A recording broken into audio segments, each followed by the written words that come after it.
ফেডারেশনের কেন্দ্রীয় সভাপতি অ্যাডভোকেট আতিকুর রহমান, মঞ্চে উপবিষ্ট শ্রমিক কল্যাণ ফেডারেশনের কেন্দ্রীয় মহানগরীর নেতৃবৃন্দ, সমবেত শ্রমিক বন্ধুগণ, সাংবাদিক বন্ধুগণ, প্রিয় দেশবাসী, আসসালামু আলাইকুম ওয়া রাহমাতুল্লাহি ওয়া বারাকাতুহু।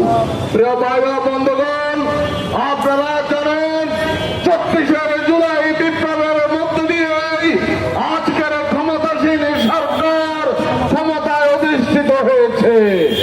এই প্রধানমন্ত্রী তারেক সাহেব ইংল্যান্ডে পলাতক ছিলেন, শ্রমিকদের রক্তের বিনিময়ে আজকে তিনি প্রধানমন্ত্রী হতে পেরেছেন। তিনি 32 দফায় ঘোষণা করেছিলেন ঘরে ঘরে চাকরি দেবেন, কিন্তু আমরা আজকে দেখতে পাচ্ছি বিদ্যুতের অভাব, গ্যাসের অভাবে অনেক মিল কারখানা বন্ধ হয়ে শ্রমিকদেরকে চাকরি থেকে ছাঁটাই করা হচ্ছে। আমরা সরকারকে সাবধান করতে চাই, আপনি শ্রমিকদেরকে নিয়ে আর খেলার চেষ্টা করবেন না। অতি সত্বর গ্যাস বিদ্যুৎ সরবরাহ নিশ্চিত করে শ্রমিকদের কর্মসংস্থানের ব্যবস্থা করুন।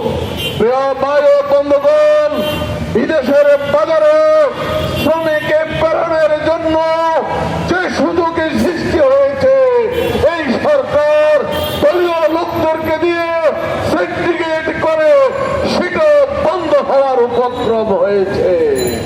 আজকে যেখানে সরকারিভাবে 1 লক্ষ টাকা দিয়ে একজন লোক মালয়েশিয়া যাওয়ার কথা ছিল, সেটি 8 থেকে 9 লক্ষ টাকা দাবি করা হচ্ছে। এইভাবে শ্রমিকদেরকে নিয়ে আর ছিনিমিনি খেলার সুযোগ এই দেশের জাগ্রত জনতা, শ্রমিক জনতা আর আপনাদেরকে সুযোগ দেবে না।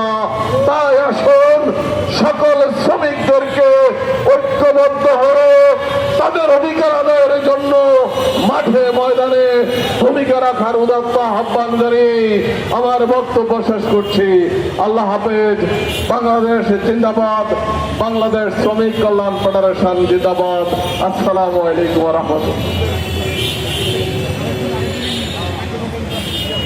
সম্মানিত উপস্থিতি,